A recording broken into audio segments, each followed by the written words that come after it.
दादा ने पोते की पीटकर की हत्या। जामुन खाने के दौरान बच्चों की हुई लड़ाई, इलाज के दौरान बच्चों की मौत। पलामू में एक 8 साल के बच्चे का हत्या, उसके चचेरे दादा ने पीटकर कर दिया। जामुन खाने में बच्चों के बीच हुए झगड़ा के बाद गुस्साए चाचा ने मासूम भतीजे की बेरहमी से पिटाई कर दी। इलाज के दौरान बच्चे ने दम तोड़ दिया। घटना पांडु थाना क्षेत्र का है। मृतक बच्चा अंकित कुमार मेहता लोअर पांडु के रहने वाले सत्येंद्र कुमार ने मेहता का एकलौता पुत्र था। इस संबंध में बच्चे की मां सुषमा देवी ने पुलिस के समक्ष बयान दर्ज कराया है। गुरुवार की देर शाम अंकित गांव के बच्चों के साथ घर के पास ही लुका छिपी खेल रहा था। इसी दौरान जामुन के पेड़ पर सभी बच्चे जामुन खाने चले गए। जामुन खाने के दौरान ही मिथिलेश कुमार मेहता के पुत्र प्रिंस कुमार मेहता के साथ अंकित का झगड़ा हो गया। प्रिंस ने अपने घर जाकर अंकित द्वारा पीटे जाने की शिकायत की। इस पर दादा राजेश्वर मेहता डंडा लेकर आए और अंकित के बेरहमी से पीट दिया। इसे अंकित के पेट में गंभीर चोट लग गया।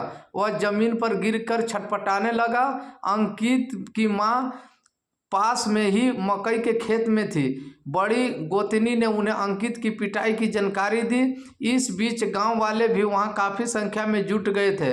जख्मी हालत में अंकित को इलाज के लिए प्राथमिक स्वास्थ्य केंद्र विश्रामपुर लेकर लोग पहुंचे। स्वास्थ्य केंद्र में डॉक्टर ने बच्चों की गंभीर स्थिति को देखते हुए इलाज के लिए एमएससीएच भेज दिया। एमसीएच में बच्चों ने इलाज के दौरान रात 9 बजे दम तोड़ दिया। बच्चे की मां का कहना है कि पहले भी गोतिया के लड़ाई से बच्चों को मारने की बात चाचा ससुर राजेश्वर मेहता कहते थे।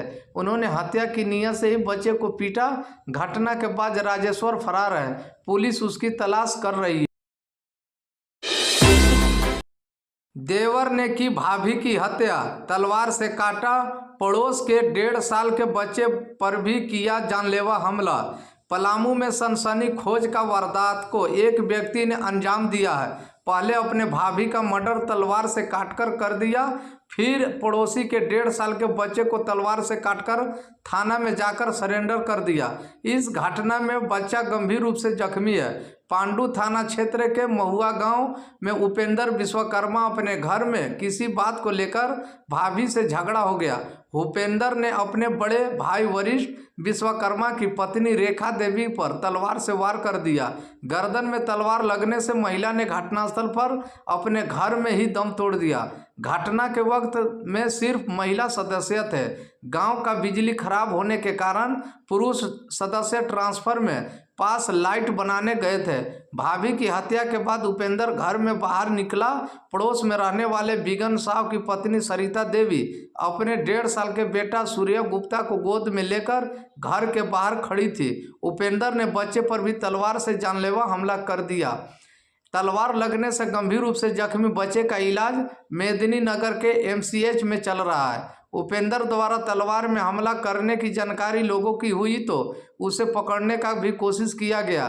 भागने के दौरान उसके गांव में 24 साल के युवक सत्यम श्री पर भी तलवार से हमला कर दिया। इसके युवक का हाथ जख्मी हुआ। एसपीडीओ राकेश सिंह ने कहा कि आरोपी पुलिस की गिरफ्त में है। मृतका के शव का पोस्टमार्टम एमसीएच में शव कर परिजनों को शव। बेलोरो की टक्कर से साले की मौत, जीजा घायल। केरेडारी टणवा रोड को किया गया जाम। केरेडारी थाना क्षेत्र के डाभा बगी करबला के पास बेलोरो व बाइक में आमने सामने जोरदार टक्कर हो गई। इसमें बाइक सवार टणवा के कुमानटांग कलागांव निवासी 27 वर्षीय राजेंद्र साव की मौत हो गई, जबकि टांडी एकदला गांव निवासी अर्जुन साव 28 वर्ष घायल हो गए। दोनों जीजा साले थे। इधर घटना से गुस्साए लोगों ने केरेडारी टणवा मार्ग को कई घंटों तक। मझिया में भारतीय जनता पार्टी की विधानसभा स्तरीय बैठक संपन्न। मझिया में भारतीय जनता पार्टी की विधानसभा स्तरीय बैठक संपन्न हुई। बैठक की अध्यक्षता वरिष्ठ कार्यकर्ता अर्जुन दास ने की, जबकि संचालन प्रमुख जिला के कार्य समिति सदस्य वेद प्रकाश शर्मा ने किया। बैठक में पार्टी के प्रदेश कार्य समिति सदस्य व वरिष्ठ भाजपा नेता अलखनाथ पांडे व विभाकर नारायण पांडे मुख्य रूप से उपस्थित थे। बैठक में शामिल मझिया, बडिया, कांडी एवं पलामू के विश्रामपुर के लोगों को संबोधित करते हुए पूर्व प्रत्याशी CS दुबे ने कहा कि इस बैठक का मुख्य उद्देश्य संगठन को मजबूत करना है और विधानसभा चुनाव में पार्टी को 1 लाख से अधिक मत दिलाना एवं वंशवाद का विरोध करना है। उन्होंने कहा कि यह कार्यकर्ताओं के मान सम्मान व विकास की लड़ाई है, साथ ही संघात, भ्रष्टाचार व समाप्त करने की मुहिम है। गढ़वा जिला की कार्य समिति सदस्य ब्रजेश पाठक ने कहा कि हमारे पार्टी में विधानसभा चुनाव में वंशवाद की परंपरा नहीं है। उन्होंने कहा कि झामुमो सभी मोर्चा पर विफल रही है, इस कारण भाजपा रिकॉर्ड तोड़ मतों से चुनाव से पहले हेमंत की रिहाई, कितनी बदलेगी झारखंड की सियासत। झारखंड में इस साल के अंत तक विधानसभा चुनाव होने वाले हैं। सियासी गलियारे में यह भी चर्चा है कि निर्वाचन आयोग समय से पहले ही चुनाव कराने के मूड में है। माना जा रहा है कि सितंबर में तारीखों की घोषणा हो सकती है और अक्टूबर में चुनाव होंगे। अगर इन अटकलों को सही माना जाए तो चुनाव से लगभग 3 महीने पहले हेमंत सोरेन जेल से बाहर आ गए हैं। जेल से रिहा होने के बाद हेमंत सोरेन ने कहा कि मुझे झूठे आरोपियों में से 5 महीने जेल के अंदर रखा गया। झारखंड के लोगों के लिए 5 महीने बहुत कठिन थे। सुनिश्चित तरीके से लोगों की आवाज़ दबाई जा रही है। आज से जेल यात्रा यही खत्म हुई है। पूर्व सीएम के इस बयान से साफ है कि वो रिहाई के बाद और आक्रामक मोड में है और उनकी रिहाई झारखंड मुक्ति मोर्चा को नई ऊर्जा देगी। इंडिया गठबंधन की पहले से ज़्यादा मजबूत नजर आएगा और गठबंधन के दलों के बीच चीज़ें और स्पष्ट रहेगी। इसके साथ ही बीजेपी भी अपनी रणनीति में बदलाव कर सकती है। प्रदेश की राजनीति में फेरबदल भी हो सकता है। ऐसी में कई बात है जो हेमंत की रिहाई के साथ चर्चा।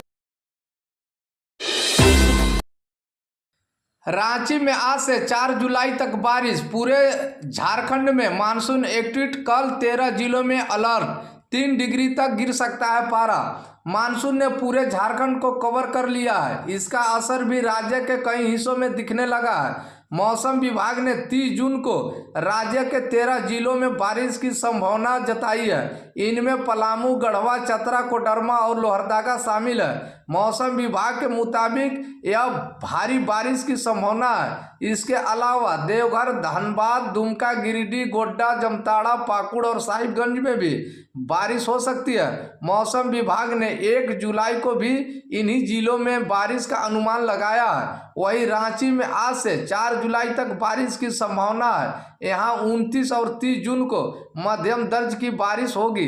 1 जुलाई को 2 या 2 से अधिक बार हल्के से मध्यम दर्जे बारिश होगी। 2 से 4 जुलाई तक हल्के से मध्यम दर्जे की बारिश होगी।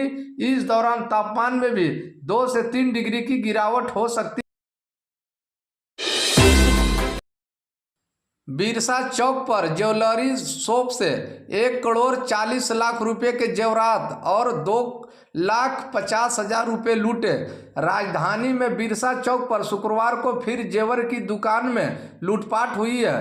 5 हथियारबंद लुटेरे डीपी ज्वेलर से करीब 1,40,00,000 रुपये के जेवर और 2,50,000 रुपये कैश लेकर भाग निकले।